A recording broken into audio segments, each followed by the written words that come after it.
Biz əlbəttə ki, Tehrandakı proqramla bağlı vəziyyətə həll yolu tapmaq üçün davam edən çox vacib prosesə töhfə verməyə çalışırıq. Düşünürəm ki, həm Tehranda, həm də ABŞ-də danışıqlar yolu ilə irəliləmək istiqamətində bir təşəbbüsün olması vacibdir və Beynəlxalq Atom Enerjisi Agentliyi texniki baxımdan dəstək göstərmək üçün orada olacaq.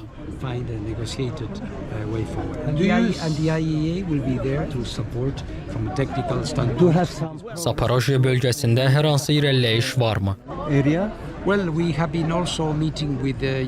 Biz Ukrayna tərəfi ilə görüşmüşük və eyni addımı Rusiya tərəfi ilə də edəcəyik. Hazırda stansiya ətrafında növbəti atəşkəsin razılaşdırılması üzrə danışıqlar aparırıq. Çünki stansiyanı elektriklə təmin edən xətlərdən biri sıradan çıxıb və orada mühüm təmir işləri aparılmalıdır. Yəni bu istiqamətdə apardığımız fəal səylər davam edir. İranla ABŞ arasında keçirilən son görüş barədə müsbət məqam görürsünüzmü? Düşünürəm ki, onların görüşməsi və dialoqu davam etdirmək qərarına gəlmələri müsbətdir. Bu son dərəcə müsbət haldır. Baş nazir Netanyahunun Donald Trampı İrana qarşı hücuma təhrik etdiyi müşahidə olunur. Sizcə onlar Tehranın nüvə silahı proqramını dayandırmaq üçün İrana hücum edəcəklərmi?